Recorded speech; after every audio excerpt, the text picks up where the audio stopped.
sing the Lord's Prayer and meditation hymn. Then Reverend Ginny will lead us in meditation, followed by her message titled, A Purpose-Driven Life.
There's a scientific fact called quantum entanglement about prayer.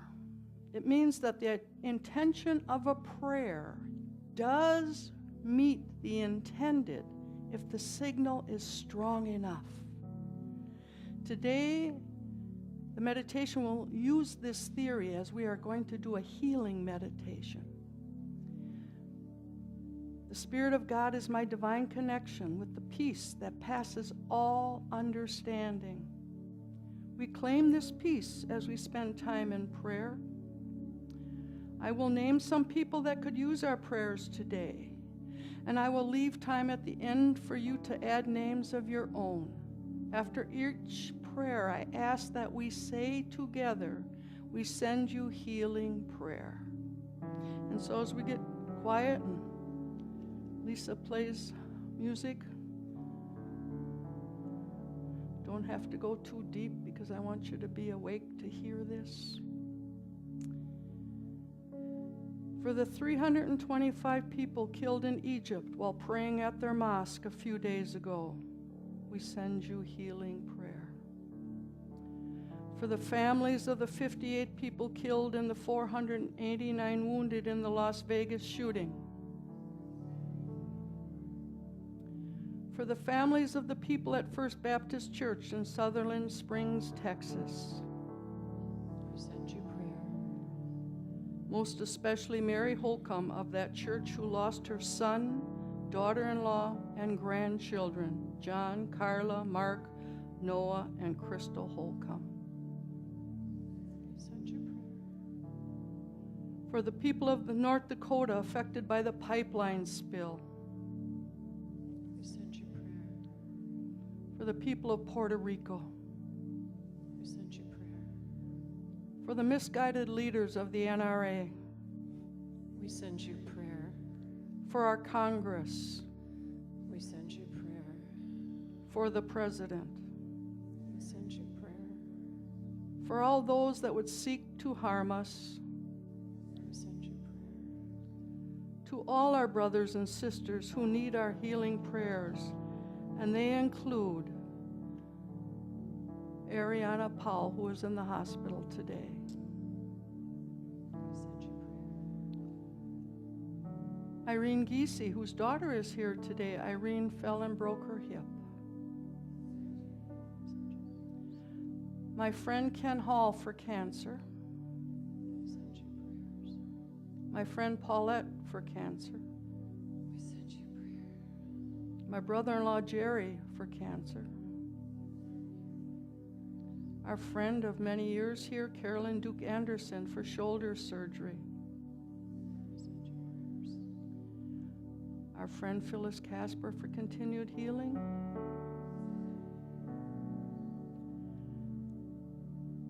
Our friend Alex, who lost his mother recently.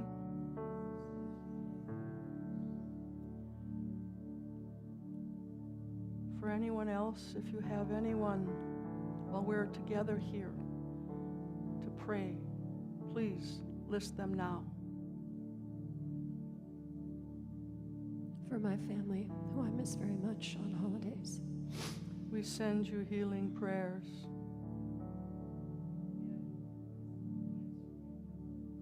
We send you healing prayers. Ed is with us. Phyllis.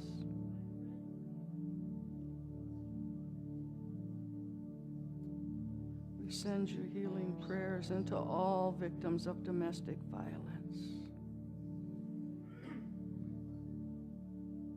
For your father, Jorge, we send you healing prayers.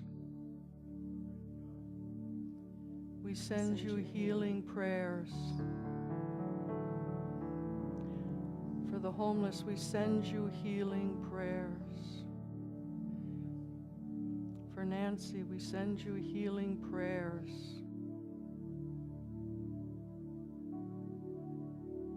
Thank you, God, for hearing our prayers, for always hearing our prayers in spite of our doubt and our fear. We know that all things work together for the good, especially when that good comes in numbers. I thank you. I bless you all, and I send you all healing prayers. And so it is. Amen.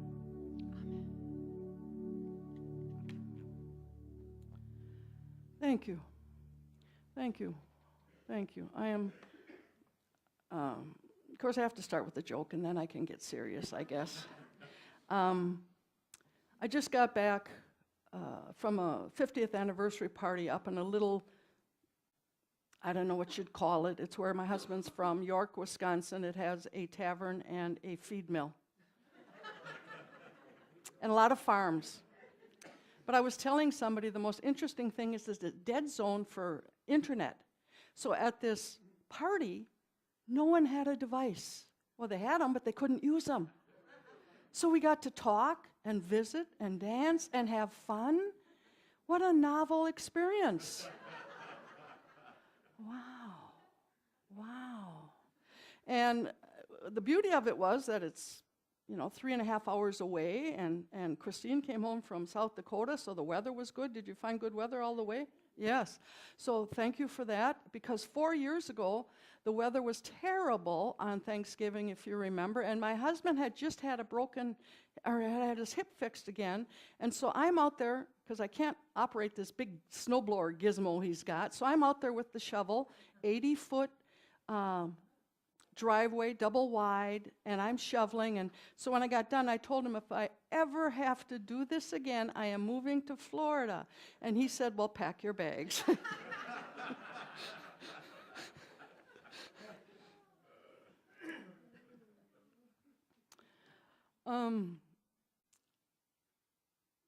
Thank you all for being here again. And, I feel like a schmuck. Lisa comes how many hours to play on a Sunday, and I crab about 180 miles, I mean, really? Is that all it is?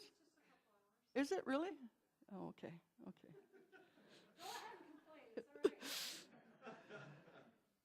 I will be back here December 31st to do the burning bowl, okay? Yes. But I am retiring out of the other churches that I do too, and my husband and I have got to start thinking about what's going to happen down the road. So we're going to look at selling our house and downsizing and getting someplace else, and because I have to do everything, you can see my dilemma. Yeah, I mean, I had to carry in an extra table for Thanksgiving dinner, and he huffed and puffed. And so I said, well, this is not going to work. I have to do this. But anyhow. I have spoken here 124 times, not including the Wednesday services we used to have for a while. And I keep a copy of every lesson I have ever done. And I've shared thoughts with you on purpose, but I've never done a lesson on living your purpose in all those 125 lessons. What is the secret of a joyful, fulfilling life? For me and all the gurus I study, it is living your life on purpose, with a purpose. In my seminar that I do, and you ladies here, some of you ladies have experienced the retreat I do with this 10 steps to live an incredible, fabulous life. I put goals and divine purpose at like number 9 because I always thought, well, everybody has goals and everybody knows their purpose. And boy, did I find out in a hurry that many people don't. Many people don't have these goals and know what their purpose is. Every organization has a mission, a purpose for existing. Unity of Sheboygan has a purpose. So when the Unity of Kenosha that I was attending at the time, Racine closed, some people there said that, yes, Unity churches can close, friends. So be careful there. Somebody told me to go to the Science of Mind church, and I think Unity West was closed by then too. I think they had closed their doors by then, and so I was going to the Kenosha one, and they closed their doors. And so somebody recommended the Science of Mind church in St. Francis on the lake there. And so I went, and the first time I went was wonderful. And the second time I went there, the speaker was Edwene Gaines. And as a lot of you have heard me talk about Edwene, and maybe some of you have been, of course you know Edwene, And she did her lesson on the 4 spiritual laws of prosperity, and then she did an afternoon seminar on the same subject. So I'll get back to you on that as how that seminar ended. But my lesson today is partially from her readings. So what did you come to earth to do? What did you come to earth to do? Whatever the reason, it's time to start doing it. Rest assured that you have incarnated at this time in history for a specific purpose. Edwene says we are on this planet to discover and demonstrate our own purpose, and all of them are divine ones. You have our individual purpose, but we have our divine purpose. And for those of you who thought it was to be a nurse or a doctor or a whatever profession, that's your profession. That's not your purpose. But, of course, if you do it for the right reason, it can be your purpose. God has need of us, or we wouldn't be here. The divine wishes to express through us, or we would have no existence. In our individual purpose, we all have the same purpose. We came here to express God, the God love we are. It's that simple. Most of humanity has asked the age-old question, why am I here and what's it all about? Because our ego needs to know. We were perfectly happy in the spirit world where we came from, but each of us, everyone in this room, decided to incarnate to evolve and thus perfect for God. You came into this life because you were strong enough to handle it. You came at this time in history because you were strong enough to handle it. You're a member of this church because you're strong enough to handle it. Well, you are. You are. You're the example I give to all the other churches. Be proud of yourself. Has anyone ever read the book, The Gaia Project? Well, I'm reading it now. It's a little, from a Korean reader, and it was transferred into, a Korean writer, and it was transferred into English. So it's a little different. It's a little different to kind of grasp. But his belief, and of course, you can believe this or not, I happen to believe that before I read this book, of course, I can't hardly believe that we have billions of planets and the earth is the only one inhabited. I just can't believe that God would create all of that and this tiny little earth is the only one that's inhabited. So that's what this Gaia Project is about. But he said earth is the densest of the planets. It's the learning planet. That's why we go through the things on earth we're going through, because it's the densest and the most needed to learn planet. So that's why we are here. Anyhow, I digress. Your purpose is to be the eyes, ears, hands, feet, heart, and mind of God on earth. To be a beneficial presence to everyone you meet. To express the attributes of God in everything you think, say, and do. And how the heck can you do that if you're not living on purpose?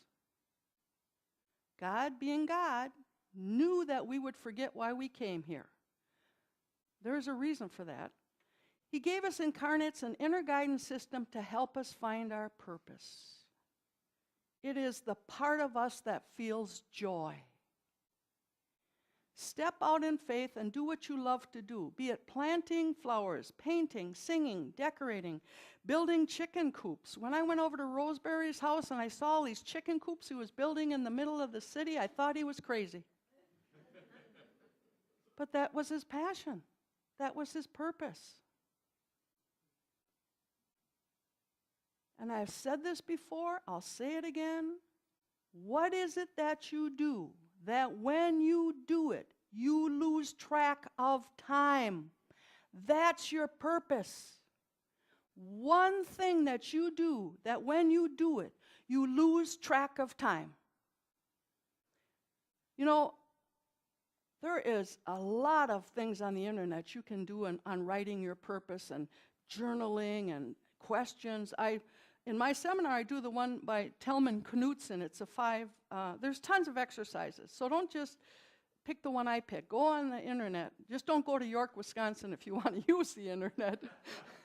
but get on the internet. You can find some things that help you, and it's really good, a good writing experience to find your purpose. If you don't want to do my simple one, what is it that you do that when you do it, you lose track of time? But in Tellman's, it consists of 5 questions. Who am I? When do I love? What do I love to do? Who do I do it for? What do these people want and need? How do they change as a result? And it's kind of like what the mission statement of the church is doing. Now put those answers in a sentence and you will have the answer when someone asks you, what do you do? It might also help to give some thought to this question. When I die, what one thing do you want people to remember about you? Do you want them to remember your profession or how you made them feel by seeing you live in joy? Are we here simply to be born, grow up, be schooled, find employment, acquire a spouse or not, have kids or not, earn a living, pay the bills, buy a house, retire, get sick, and die? Is that all there is? Is that all there is? If that's all there is, my friend, then let's go dancing. Let's break out the booze and have a ball. If that's all there is. Because if that's all there is, send in the clowns. I believe there's more to life than that. Life is a remarkable journey from birth to death, and the fuel that drives that engine of experience is purpose. Without that fuel, we will be doing stuff but going nowhere. If we have a purpose and live daily from that, our journey will take us to extraordinary experiences and places. And our life, however short or long, will have meaning. So let me tell you the conversation that I had with Edwene the first time I met her. After the class, I said, you know, Edwene, great class. And I said, but it's just kind of mind-blowing to me because the thing that I do, that I love to do, is I love to read. That's all I love to do is read. Ever since I was a little kid, sitting on my mother's lap, she used to read I Own Quigley Griggs to me from the green sheet. I always loved to read. I used to skip high school to go to the Milwaukee Public Library to read. Believe that or not. Yes. So I said, so you can't tell me that just reading. And she said, she repeated from her class, when you are choosing your divine purpose, you are framing your life with meaning. And God has given you an inner guidance system to find your purpose. It's the part of you that feels joy. She said, do you feel joy when you're reading? I says, absolutely. She says, well then, honey, in her best Southern drawl, which I can't do, she says, if it's reading that you do, that's your purpose. And the sooner the better. You better get on with it because we ain't getting any younger, honey. I have read nothing but inspirational books since. I didn't think it was that easy. And I remember, and I think I've talked to this about before, my mother, 8 kids, and the house could be falling down around her. We could be screaming at each other or hollering for something to eat or banging on pots and pans, and she'd be sewing. Oblivious to it all, she would sew. She would just keep sewing. And that was her purpose.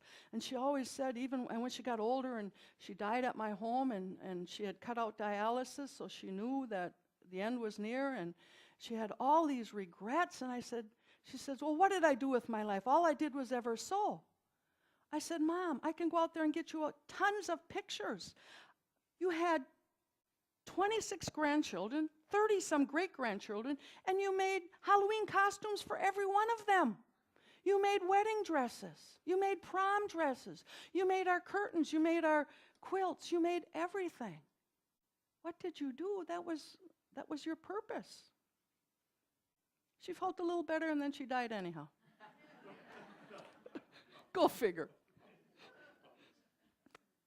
Anyhow, I'll tell you a couple peoples that I researched and read. Neil Donald Walsh's purpose is, my purpose is to change the world's mind about God. Richard Bach, author of Jonathan Livingston Seagull, says, to be a seeker. Richard Branson, founder of Virgin Air, to have fun in my journey through life and learn from my mistakes. Denise Oprah, to be a teacher and to be known for inspiring my students to be more than they thought they could be. Denise Morrison, this is my favorite, CEO of Campbell's, to serve as a leader, live a balanced life, and apply ethical principles to make a significant difference. Makes you want to go out and buy some chicken noodle soup, don't it? Edwene's is placing my wholehearted faith in the invisible substance of God empowers me to experience the presence of divinity in my everyday life. And people, when they ask me, well, what do you do? I read spiritual books to help myself and others. That's all I do. It's enough. Ever since I met Edwene and she said it was okay to read, what is it that you want to do? What is it that you're holding back from doing? Because you don't think it's glamorous enough or great enough. We have little time, right? Is your name Ed? Yes, and you know we have little time. Do it now. Or for golly's sake, stop wanting it. I have a whole lot of fun reading. And now I use it to help myself and others. Sometimes others don't want to hear it, but hey, that's not my problem. It's my purpose to tell you. You can put those earbuds in, or you can go on your device. Deepak says there are 7, Deepak Chopra, as you know, is one of my greatest teachers. Deepak says there are 7 spiritual laws the mind of God works with. Only 7. He believes there's only 7 spiritual laws the mind of God works with. And as children of God, we can use these same 7 spiritual laws to realize our desires. Number 7 is the law of dharma, or purpose in life. Everyone has a purpose in life, a unique gift or special talent to give to others. And when we blend this unique talent with service to others, we experience the ecstasy of our own spirit. Now, if that's not living in joy, let me read that again from Deepak. Everyone has a purpose in life, a unique gift or special talent to give to others. And when we blend this unique talent with service to others, we experience the ecstasy of our own spirit. Wouldn't we want to feel that ecstasy of our own spirit? We know we're spirit, we just don't feel it all the time. And Jules, I'm a little disappointed in your prosperity thing. I just saw you, so I had to think of this before I forget it. So I thought you and Patty lived on love. Yeah. Was love to get the prosperity. Yeah. Well, I'll just, yes. And I just got a check in the mail today. As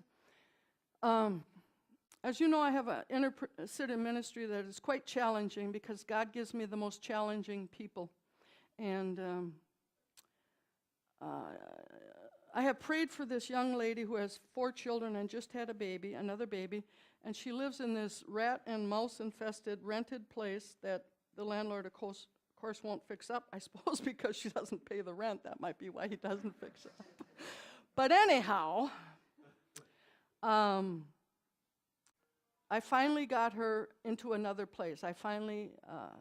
She is going to rent another place, and it's been a challenge to get the deposit and the rent and everything, but it's going to be a nicer house for her and her children, and we finally got this, and of course we got down to the last penny, and now there's no money for, well, she doesn't want to take the furniture or the beds or anything because she had bed bugs and mice and all that things.